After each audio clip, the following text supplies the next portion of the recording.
మెదక్ జిల్లాలో రోడ్డు ప్రమాదం జరిగింది. దీనికి సంబంధించిన మరింత ఇన్ఫర్మేషన్ మా కరెస్పాండెంట్ విష్ణుని అడిగి తెలుసుకుందాం. విష్ణు, ప్రమాదం ఎలా జరిగింది? ఎవరైనా గాయపడ్డారా? గాయపడితే వారి పరిస్థితి ఏంటి? హరి అర్ధరాత్రి రాజీవ్ రహదారిపై జరిగిన రోడ్డు ప్రమాదంలో మా మంచిర్యాలకు సంబంధించిన మాజీ మున్సిపల్ చైర్మన్ కృష్ణారావు అక్కడికక్కడ మృతి చెందడం జరిగింది. మరో ఇద్దరు తీవ్ర గాయాలు జరిగాయి.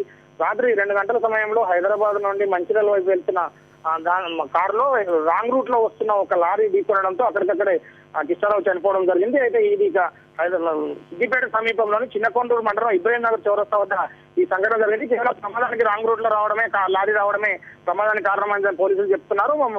మృతి చెందిన కృష్ణారావు గతంలో 2 పర్యాయాలు మంచిర్యాలలో మున్సిపల్ చైర్మన్ గా పనిచేసినట్టుగా తెలుస్తోంది. తర్వాత వారు కారులో ఉన్న డ్రైవర్ తో పాటు మరొకరికి తీవ్ర గాయాలైన వారిని హైదరాబాద్ హాస్పిటల్ తరలించారు. మృతి చెందిన కృష్ణారావు బాడీని మాత్రం సిద్దిపేట సంబంధించిన హాస్పిటల్లో పోస్ట్ మార్టం నిమిత్తం ఉంచడం జరిగింది. హరి, ఎవరు తప్పుగా భావిస్తున్నారు ఇక్కడ విష్ణు? అంటే లారీ డ్రైవర్ ఎవరు అదుపులో ఉన్నారా? ఎవరన్నా లారీ యాక్సిడెంట్ జరిగిన తర్వాత లారీ డ్రైవర్ చిన్నకోటూరు పోలీసులు అదుపులో తీసుకోవడం జరిగింది.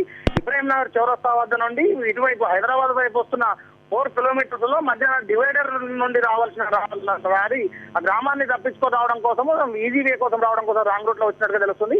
కారు కూడా అతివేగంగా ఉండడం, ఇబ్రాహీంపట్నం మలుపు వద్ద లారీ కనబడకపోవడంతో వేగంగా ఉన్న లారీ అట్లాగే ఢీకొనడంతో ప్రమాదం జరిగినట్టు చెప్తుంది. లారీకి సంబంధించిన డ్రైవర్ ను అదుపులోకి తీసుకోవడం జరిగింది. హరి, ఓకే విష్ణు.